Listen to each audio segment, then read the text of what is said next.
오늘의 주요 뉴스입니다. 이재명 정부의 3대 메가 프로젝트에 대한 대규모 투자 발표에 전북이 결국 포함되지 않았습니다. 정부 부처와 삼성 SK 등 대기업의 반도체, 피지컬 AI 데이터 센터 등 투자 대상에 전북은 언급되지 않았습니다. 이에 따라 이재명 정부의 전북 개발 의지에 대한 실망이 커지고 있습니다. 민선 9기 군산시정 목표가 시민 주권도시 군산으로 제시됐습니다. 군산시장직 인수 TF팀은 시정 목표를 이같이 밝히고 경제 회복과 미래산업 육성 등 5대 핵심 과제를 공개했습니다. 하지만 김재준 당선인의 1호 공약인 민생지원금 지급은 재정 여건 악화로 연내 지급이 어려울 것으로 보입니다. 제10대 익산시의회가 상임위원장 선출을 앞두고 갈등 양상을 보이고 있습니다. 비민주당 당선인들은 민주당 당선인들이 모든 상임위원장 후보를 자당 소속으로 추대하자 일당 독주라고 반발하고 나섰습니다. 특히 당 결정에 따르지 않을 경우 문제 삼겠다는 얘기까지 나돌아 비민주적 행태까지 보인다고 비판했습니다. 여러분 안녕하십니까? 6월 29일 월요일 종합뉴스입니다. 이재명 정부가 삼성전자, SK그룹과 함께 오늘 청와대 영빈관에서 3대 메가 프로젝트 국민보고회를 열었습니다.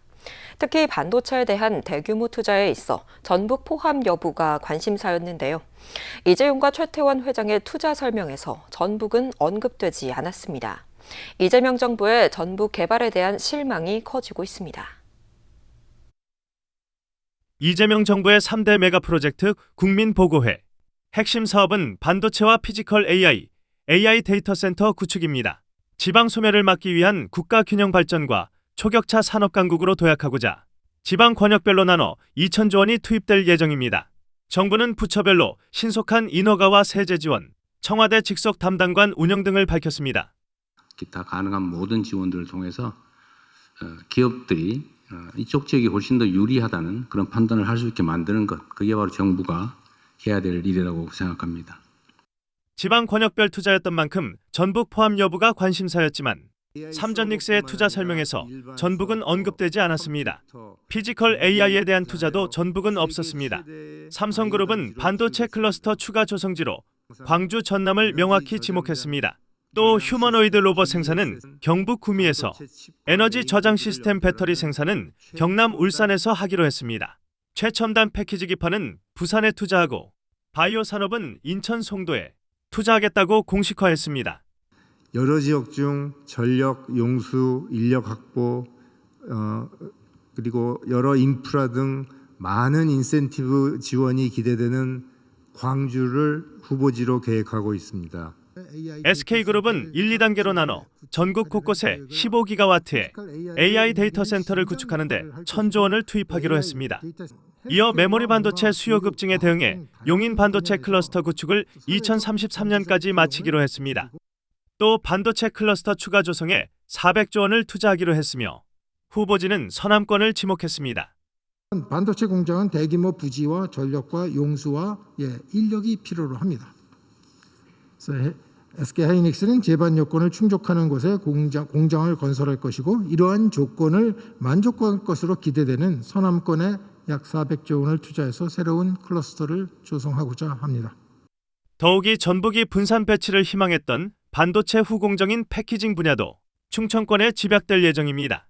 김정관 산업통상부 장관은 충청권에 81조 원을 투입해 패키징 거점으로 육성하겠다고 발표했습니다.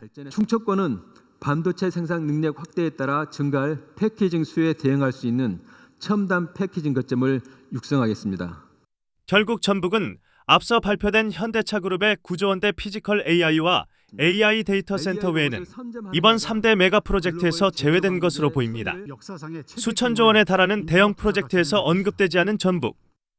민선 9기 전북 도정의 개발 청사진이 시작부터 삐걱거리고 있습니다.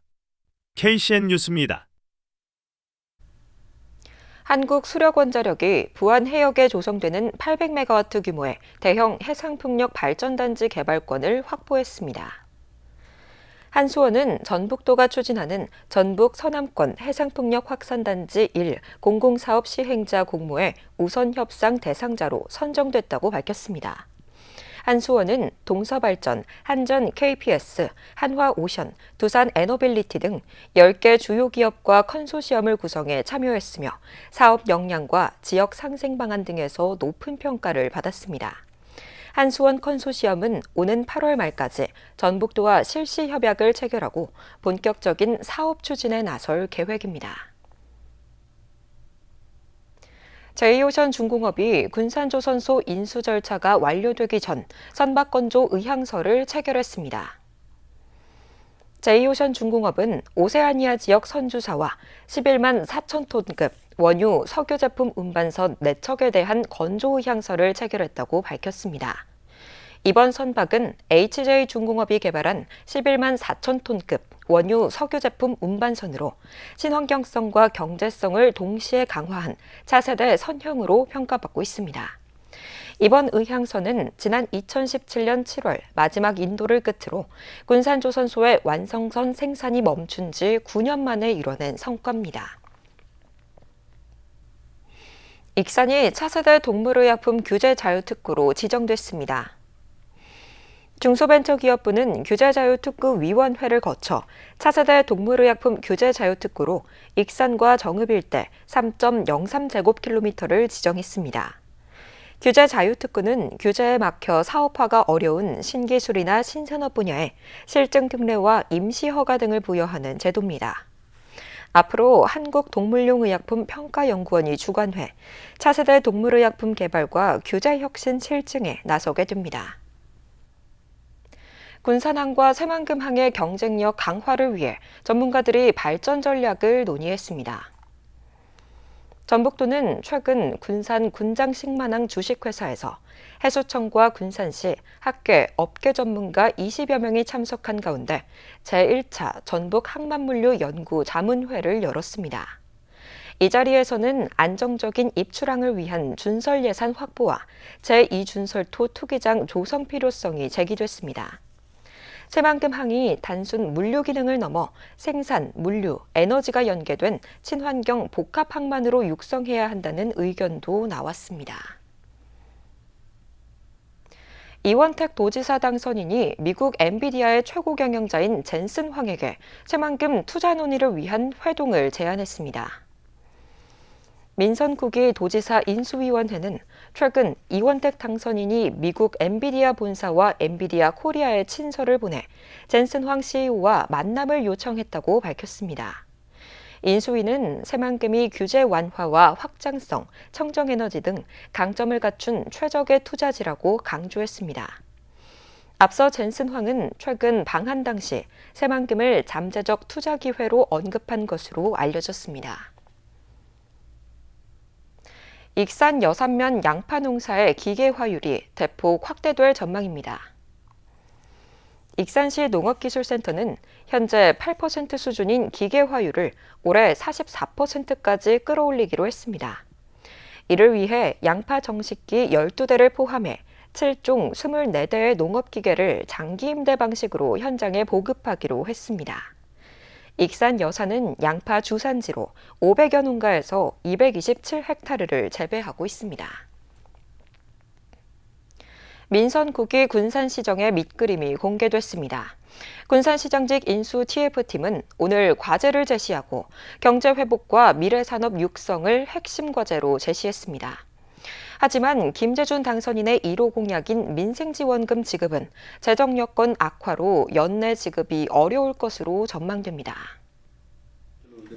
군산시장직 인수 TF팀이 출범 20일 동안 발굴한 과제를 발표했습니다. 인수 TF팀은 5대 시정 방침을 마련하고 시정 목표를 시민주권 도시 군산으로 정했습니다. 시정 목표를 처음에 공약을 할 때부터 우리 당선인께서 시민주권, 시민이 주인이 되는 군산을 만들자. 시민주권 도시 군산으로 했거든요. 자치주권, 그다음에 경제주권, 문화주권, 정주주권, 안전주권 해가지고 5대 방침을 정했는데요. 경제 회복과 산업 생태계 구축을 위해 현대차 투자와 연계한 시장 직속, 전담 TF팀을 운영하고 신재생 에너지와 K조선, 미래산업 거점 구축에 나서겠다고 밝혔습니다. 또 출산 소아응급 안심망 구축과 장마철 침수 대비 원스톱 민원 처리 창구 개설도 중점 추진 과제로 제시했습니다. 하지만 김재준 당선인의 1호 공약인 민생지원금은 연내 지급이 어려울 것으로 보입니다. 민생지원금 지급에는 300억 원이 필요하지만 현재 시가 마련할 수 있는 재원은 30억 원 수준에 그쳐 재정 여력이 부족하기 때문입니다. 네, 예산을 분석해 보니까 재정 안정화 기금도 현재 바닥난 상태고, 그다음에 채무를 받아가지고 여기 민생지원금을 지원할 수 있는 건 아닌 것 같아요. 그래서 재정 안정화 기금이라도 좀 이런 게 좀 있다 그러면은 이 부분은 좀 지출을 수월하게 할 수 있을 것 같은데 이 자체도 없고, 또 예산을 추경 예산을 편성하기 위해서 저희가 예산을 검토해 보니까 아까 말씀드린 대로 여유 재원이 30억에서 한 40억 정도밖에 없더라고요. 인수 TF팀은 취임 이후 경제성 분석과 재정 건전성 검토를 거쳐 지급 방안을 구체화할 계획이라고 밝혔습니다. 인수 TF팀은 오는 10일까지 공약을 정리해 백서에 담을 예정입니다. KCN 뉴스입니다. 익산시가 민선구기 시정 목표와 시정 방침에 대한 시민 의견을 수렴합니다. 이번 의견 수렴은 익산시장직 인수위원회가 마련한 민선구기 시정 목표와 시정 방침안을 시민들에게 공개하고 다양한 의견을 듣기 위해 마련됐습니다.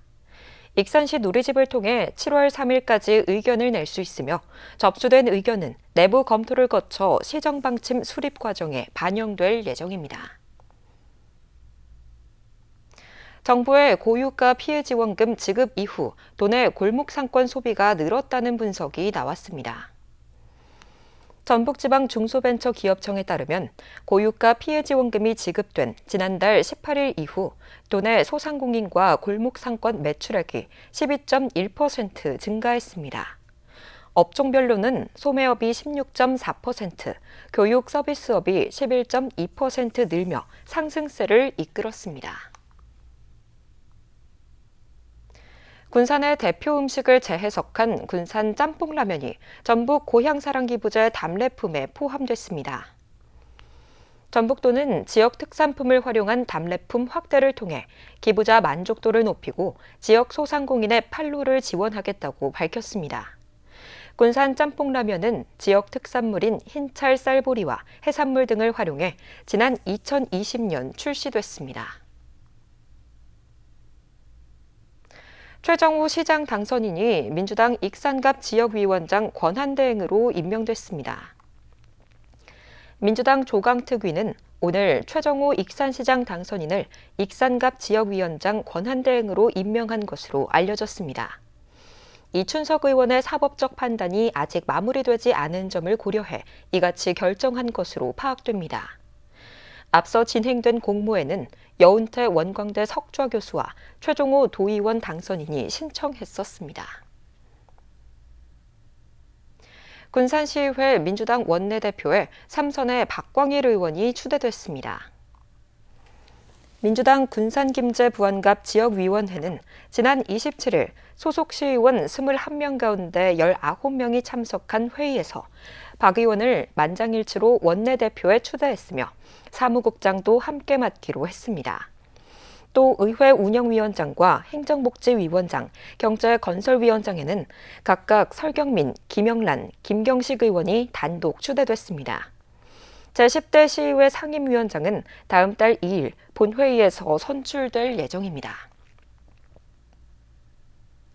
제10대 익산시의회가 상임위원장 선출을 앞두고 갈등에 휩싸였습니다. 민주당 소속 익산시의원 당선인들이 상임위원장 후보를 자체 추대해 비민주당 의원들이 일당 독주라며 반발하고 나섰습니다. 7월 2일 상임위원장 선출을 앞둔 익산시의회. 전반기 원구성을 앞두고 갈등에 휩싸였습니다. 민주당이 상임위원장 후보 4명을 미리 추대해 비민주당 의원들이 일당 독식이라며 반발하고 나섰습니다.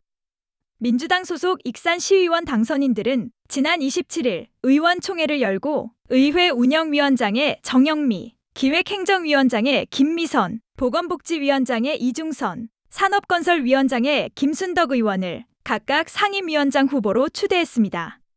현재 익산시의회는 전체 25석 가운데 민주당 19명, 조국혁신당 3명, 무소속 2명, 진보당 1명으로 민주당이 다수를 차지하고 있습니다. 특별한 이탈표가 없다면 민주당이 자체 추대한 후보들이 그대로 선출될 가능성이 높은 상황. 다수당을 차지한 민주당이 의장, 부의장 후보에 이어 상임위원장 후보까지 추대하면서 원구성이 민주당으로만 이뤄질 가능성이 높습니다. 이에 따라 비민주당 의원들이 공동 입장문을 내고 제10대 원구성이 특정 정당의 사정각본에 따라 이루어지는 이른바 짜고 치는 원구성이라며 이는 지방자치의 본질을 훼손하는 일이라고 주장하고 나섰습니다. 또 지방의회는 특정 정당의 종속기관이 아니라며 일당 독주가 아닌 협치와 상생이 이뤄지는 의회를 강조했습니다. 익산시의회는 어느 다수당의 하부 기관이 아니지 않습니까? 익산 시민들의 대의기관이란 말이에요. 네, 여러 당의 목소리가 다 반영돼야 되는데 그렇지 못한 데에 대한 아쉬움이 있어서 또 당 결정에 따르지 않으면 문제 삼겠다는 이야기도 나와 반민주적 행태마저 보인다는 지적이 나오고 있습니다. 투표를 하는 데 있어서 여기에 당은 개입을 해서는 안 된다고 생각이 들고요. 의원 자율투표, 무기명 투표에서 자유롭게 선출되는 게 맞는데 자기들의 당의 결정 의사에 따르지 않으면 이에 대해서 문제를 삼겠다라고 하는 얘기들이 공공연하게 열리고 있기 때문에 익산시의회는 다음 달 1일 의장과 부의장을, 다음 날인 2일 상임위원장을 선출해 제10대 의회 전반기 원구성을 마무리할 예정입니다. 제10대 시의회 원구성을 앞두고 벌써부터 민주당의 독선이 시작되는 것이 아닌지 우려가 커지고 있습니다. KCN 뉴스입니다. 지난 주말 익산의 한 아파트에서 불이 나 60대 남성이 숨졌습니다. 익산경찰서에 따르면 어제 오전 3시 10분쯤 익산 어양동의 한 아파트 3층에서 불이 나 주민 15명이 긴급 대피했습니다. 이 집에 살던 60대 남성은 심정지 상태로 구조됐지만 결국 숨졌습니다. 이 불로 소방서 추산 300여만 원의 재산 피해가 났으며 경찰과 소방당국은 정확한 화재 원인을 조사하고 있습니다. 도내 10대 청소년의 사이버 도박 적발 사례가 해마다 증가하고 있습니다. 전북경찰청에 따르면 도내 10대 청소년 사이버 도박 검거는 지난 2021년 5건에서 2023년 11건, 이듬해 18건, 지난해 19건으로 집계됐습니다. 한편 이달 익산에서 한 청소년이 도박 자금으로 1,600만 원을 사용하고 도박 자금을 마련하기 위해 가출과 차량 터리를 반복한 사례도 발생했습니다. 도내 온열질 환자가 발생하고 있습니다. 질병관리청에 따르면 지난 15일부터 25일까지 도내에서 발생한 온열질 환자 수는 19명으로 집계됐습니다. 전주기상지청은 다음 주 초반까지 낮 기온이 30도 안팎으로 예상돼 충분한 수분 섭취 등 온열질 환 예방에 주의를 당부했습니다. 지난 5년간 도내 낙뢰 화재가 모두 31건 발생한 것으로 집계됐습니다. 전북소방본부에 따르면 장소별로는 산업시설이 7건, 주거시설이 6건 등 산업주거시설에서 발생한 화재가 전체의 42%를 차지했습니다. 소방본부는 여름철 낙뢰 사고가 잦은 만큼 필요침 등 관련 시설을 점검하고 천둥 번개가 칠 때는 전자기기 전원 플러그를 뽑는 등 사전 예방과 시설물 관리를 강조했습니다. 다음 달 1일 민선국이 익산시가 출범하는 가운데 지역 시민사회단체가 시민 기대에 부응하는 책임 있는 시정을 요구했습니다. 단체는 오늘 보도자료를 내고 익산 시민들은 새로운 시장을 선택한 것이 아니라 익산의 변화와 희망을 선택한 것이라고 강조했습니다. 이어 민선국이 시정은 시민들의 기대에 실천으로 답해야 하는 무거운 책임 앞에 서 있다며 기업 유치와 산업 육성은 물론 지역 특성을 살린 미래 성장 동력 발굴에 행정력을 집중해야 한다고 당부했습니다. 도내 기름값이 하락세를 보이고 있습니다. 오늘 도내 휘발유 가격은 어제보다 리터당 7원 내린 1981.53원, 경유는 11원 하락한 1973.39원으로 나타났습니다. 이번 하락은 지난 27일 정부가 석유 최고 가격을 리터당 150원가량 인하한 것에 따른 것으로 분석됩니다. 계속해서 전북권 뉴스입니다. 술에 취한 현직 경찰관이 술집 업주를 협박한 혐의로 경찰 조사를 받고 있습니다. 전주 완산경찰서는 공갈미수 등 혐의로 전북경찰청 소속 A경사를 조사 중이라고 밝혔습니다. A경사는 지난 25일 오후 전주 완산구의 한 술집에서 자신이 경찰관이라며 식품위생법 위반으로 신고하겠다고 업주를 협박한 혐의를 받고 있습니다. 경찰은 A경사를 다른 관서로 인사조처했으며 조만간 감찰 조사에 착수할 예정입니다. 과열된 발전기에서 불꽃이 튀어 1톤 트럭에 불이 났습니다. 29일 오전 8시 15분쯤 부안군 부안읍 봉덕리의 한 맨홀 작업장에서 1톤 트럭에 불이 났습니다. 이 불로 다친 사람은 없었으며 트럭 일부와 발전기 등이 불에 탔습니다. 이날 사고는 맨홀 작업 중 과열된 발전기에서 불꽃이 튀었고 불꽃이 트럭에 실려있던 휘발유에 붙어 불이 난 것으로 파악됐습니다. 한 가족의 60년 생활사가 담긴 기록물이 제15회 전주기록물 수집 공모전 최우수 기록물로 선정됐습니다. 최우수작은 박종탁 씨가 기증한 아버지와 8남매 생활사 관련 기록물 104점으로 1930년대부터 1990년대까지의 상장과 성적표, 졸업장, 병역 수첩 등이 포함됐습니다. 이번 공모전에는 34건, 378점의 기록물이 접수됐으며 1973년 서울 전주 그레이하운드 고속버스 승차권과 1968년 전북 도박물관 입장권 등 희소성 있는 자료도 다수 출품됐습니다. 수집된 기록물은 전주시민기록관에 보관해 활용할 계획입니다. 지금까지 전북권 뉴스입니다. 전북도가 청년 직무인턴에 참여할 기업을 모집합니다. 도에 따르면 대상은 상시근로자 5인 이상 기업으로 모두 15개 기업을 선정합니다. 선정된 기업들은 오는 9월부터 11월까지 3개월간 인턴 1명당 월 200만 원의 인건비를 지원받게 됩니다. 신청은 다음 달 10일까지 전북 청년 직무인턴 홈페이지에서 할 수 있습니다. 익산 마동도서관에서 기류의 인문학 프로그램이 운영됩니다. 도서관 측은 7월 15일부터 풍수지리와 한의학까지 주제별로 5차례의 강연이 진행된다고 밝혔습니다. 우석대 김두규 교수와 오승윤 교수 등이 강연자로 나서 풍수지리를 활용한 공간 활용 사례와 한의학을 활용한 건강관리법 등을 소개합니다. 보다 자세한 사항과 참가 신청은 익산시 통합도서관 누리집을 활용하면 됩니다. 군산시 보건소가 복지부의 평가에서 세계 분야 장관상을 수상했습니다. 보건소에 따르면 지역 보건의료 계획과 장애인 건강보건 관리 사업, 차세대 지역 보건의료 정보 시스템 등 세계 분야에서 장관상을 받았습니다. 특히 지역 보건의료 계획은 2년 연속 수상으로 결과의 분석과 지역 특성에 맞는 체계적 사업 등에서 높은 평가를 받았습니다. 군산 야외 수영장이 오는 3일 개장해 8월 23일까지 운영됩니다. 시는 이용객 안전과 편의를 위해 휴게데크와 그늘막을 확충하고 소질 관리 체계를 강화했다고 밝혔습니다.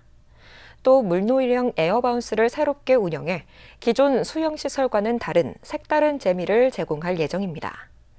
야외 수영장은 매년 3만 명 이상이 찾는 군산의 대표 여름철 명소입니다. 다음은 우리 동네 소식입니다.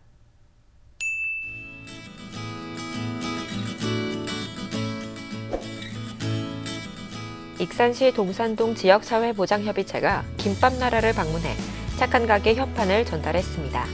이번 착한 가게 가입으로 어려운 이웃을 위한 정기기부에 동참하며 지역사회 나눔문화 확산에 힘을 보태게 됐습니다.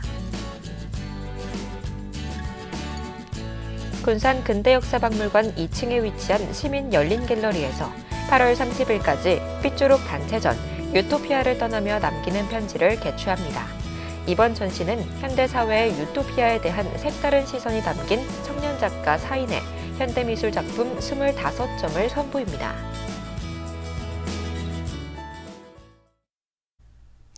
이어서 내일의 날씨입니다.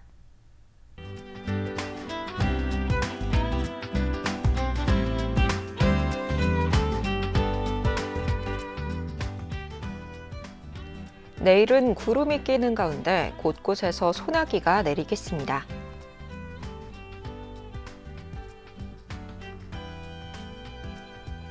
내일 도내 기온은 17도에서 32도 안팎까지 오르겠습니다.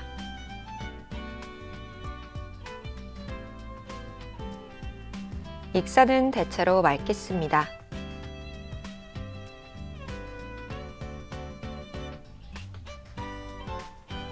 군산도 대체로 맑은 가운데 파고는 최고 1m로 잔잔하겠습니다. 날씨였습니다.